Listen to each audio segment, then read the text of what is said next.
नमस्कार. ब्रेसेस क्लिनिकमध्ये आपलं स्वागत आहे. आज आपल्यासोबत आहेत शीतल मोरे मॅडम. शीतल मॅडमची आजच ब्रेसेसची ट्रीटमेंट ही संपलेली आहे. जस्ट आपण त्यांचे ब्रेसेस रिमूव्ह केलेले आहे. तर आपण त्यांचं पहिलं जे एक्सप्रेशन आहे ब्रेसेस काढल्यानंतर ते रेकॉर्ड करूया.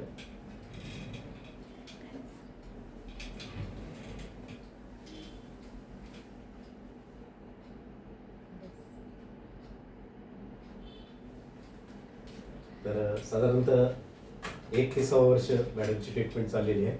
या ट्रीटमेंटच्या दरम्यान आलेला अनुभव मॅडम आपल्यासोबत शेअर करतील. शीतल मॅडम. मी जेव्हा स्टार्टिंगला इथे आले होते तेव्हा माझा एक कंडिशन होता की मला दात काढायचे नाही आहेत, एक्स्ट्रॅक्शन करायचं नव्हतं खरं. मग मी खूपशे म्हणजे डेंटिस्टला व्हिजिट केले ते बोलले होते की एक्स्ट्रॅक्शनच हा एक पर्याय आहे, एक्स्ट्रॅक्शन केल्याशिवाय करता येत नाही ट्रीटमेंट. तर मी नाही बोलत होते, पण सरांना जेव्हा मी भेटले तेव्हा सरांनी सांगितलं मला की आपल्याकडे दुसरा एक पर्याय आहे, त्याच्यामध्ये दाताचं साईज कमी करता येतो. त्याच्यामध्ये दात आपण घासून थोडं कमी करू, त्याच्याने पण आपण ट्रीटमेंट पूर्ण करू शकतो.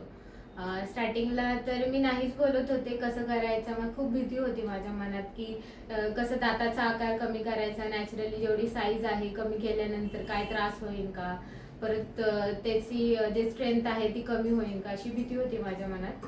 पण नंतर जेव्हा सरांनी ट्रीटमेंट स्टार्ट केलं त्यांनी खूप चांगला मला पूर्ण गोष्टींमध्ये बघितला आणि त्यांनी सांगितलं की आपण साईज कमी करू. 2-3 वेळा त्यांनी साईज कमी केली आहे दातांची आणि खूप फार कमी साईज, खूप कमी दात घासून त्यांनी साईज कमी केली होती. मी घाबरत होते आधी कसं होईल काय होईल, पण आता फायनली माझं ट्रीटमेंट पूर्ण झालेलं आहे. 1 वर्षापेक्षा जास्त झालेलं आहे यांच्या इथे आणि आज लास्ट डे आहे. ब्रेसेस पण काढलेला आहे.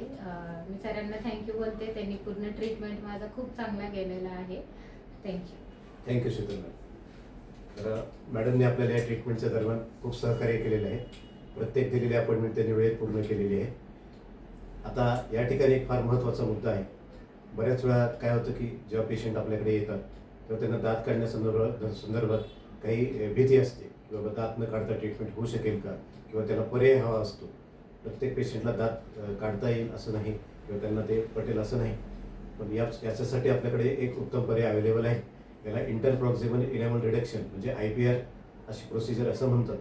आता या प्रोसिजरमध्ये काय करतात, दातांचं जे साईज आहे, स्पेशली जे समोरचे 6 दात आहेत मोठे, वरचे आणि खालचे, या दातांचा जो आकार आहे तो एका विशिष्ट पद्धतीने, एका मशीनने, एका टेक्निकने तो दोन्ही बाजूला आपण थोडा थोडा कमी करतो.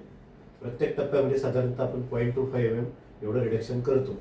हे रिडक्शन केल्यानंतर जी जागा मिळते त्या जागेमध्ये आपण ते दात अजून मागे घेतो. थोडे दिवसानंतर परत जेव्हा ही जागा बंद होते त्याच्यानंतर आपण परत काय करतो, रिक्वायरमेंट बघून परत दातांचा आकार कमी करतो. आता हे दातांचा आकार कमी करताना बऱ्याच पेशंटला भीती वाटते की दात कट करणं म्हणजे नेमकं काय. तर ही खूप स्टँडर्डाइज सायंटिफिक प्रोसिजर आहे. याच्यामध्ये काय करतात, दाताच्या ज्या साईड्स असतात त्या हळूहळू स्ट्रीप करतात, त्यांना पॉलिश करतात आणि शेजारच्या दाताबरोबर त्यांना स्ट्रेट करून मिळवतात. हळूहळू जसं आपण ब्रेसेस आवळतो तसा हळूहळू या जागा क्लोज होतात. या जागा क्लोज झाल्यानंतर परत आपण थोडीशी स्पेस गरजेप्रमाणे करू शकतो. आता IPR त्याचा अर्थ असा नाही की दाताची साईज खूप जास्त प्रमाणात कमी करता येते. जसं मी सांगितली सायंटिफिक प्रोसेस आहे. याच्यामध्ये जसं दाताचा जो इनेमल आहे, साधारणतः आपल्या इनेमलची थिकनेस जी आहे ती 2.5 ते 3 मिलीमीटर असते. त्या 2.5 ते 3 मिलीमीटरच्या 50% आपण रिडक्शन करू शकतो. पण बऱ्याचशा केसेसमध्ये एवढं रिडक्शन लागत नाही. आपण 6 दातांचं थोडं थोडं रिडक्शन केलं तर साधारणतः आपल्याला बऱ्यापैकी किंवा चांगली स्पेस अवेलेबल होते. आता तुमच्यासमोर रिझल्ट आहे. मॅडमचं दात न काढता आपण ट्रीटमेंट केलेली आहे. हळूहळू आपण प्रॉक्झिमल स्ट्रिपिंग केली, त्याच्यामध्ये जागेमध्ये दात पूर्णपणे मागे घेतले आणि हळूहळू दात हे बऱ्यापैकी, म्हणजे सुरुवातीला आपण जेव्हा चालू केलं होतं आपण असं अपेक्षित केलं होतं की साधारणतः 30% फरक पडेल. पण मॅडमच सांगू शकतील नक्की आपल्याला किती % फरक पडला. मॅडम किती % फरक पडला?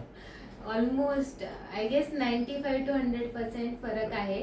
मला वाटलं नव्हतं की एवढा फरक पडेल फक्त दात घासून, कारण जेव्हा आपण दात करतो तेव्हा खूप जास्त जागा मिळते दात मागं जायला, पण घासून एवढं प्रॉपर होईल मला वाटलं नव्हतं. पण खूप चांगलं ट्रीटमेंट झालं माझं. तर लक्षात घ्या, म्हणजे आपले एक्सपेक्टेशन चालू करायच्या आधी बरेच कमी होते, पण म्हणजे रिझल्ट किती छान मिळाले. मॅडमनी सुद्धा खूप कॉपरेट केलं. त्यांनी भीती त्यांची पहिला जेव्हा आपण दात कमी केले त्यानंतर त्यांची भीती पूर्णपणे निघून गेली. त्याच्यानंतर मग आपण जे रिडक्शन कॅल्क्युलेटेड केले त्याच्यानंतर तुम्ही रिझल्ट बघू शकता. मॅडमची स्माईल जी आहे ती एकदम छान झालेली आहे. आणि या प्रवासादरम्यान मॅडमनी सुद्धा वेळोवेळी आपल्याला वेळ दिलेला आहे, सहकार्य केलेलं आहे. आपल्या ट्रीटमेंट प्लॅनिंगला व्यवस्थित ॲक्सेप्ट केलेलं आहे. कुठल्याही प्रकारचं म्हणजे त्यांनी त्या ठिकाणी ट्रीटमेंट प्लॅनिंगमध्ये इंटरफेअर न करता ते कॉपरेशन केलेलं आहे. त्यामुळे डेफिनेटली त्यांची ट्रीटमेंट चांगल्या प्रकारे झालेली आहे. आता ट्रीटमेंट झाल्यानंतर आपण त्यांना रिटेनरसुद्धा फिक्स केलेले आहे. त्याच्यानंतर आपण त्यांना रिम्युएबल रिटेनरसुद्धा देणार आहोत. तर शीतल मॅडम धन्यवाद. तुम्ही खूप छान सहकार्य केलं ट्रीटमेंटच्या दरम्यान. त्यामुळे ट्रीटमेंट तुमची छान झाली. आमच्याकडनं क्लिनिकच्या वतीनं आणि आमच्या स्टाफच्या वतीनं तुम्हाला धन्यवाद. थँक्यू सर, तुम्हाला पण थँक्यू. धन्यवाद.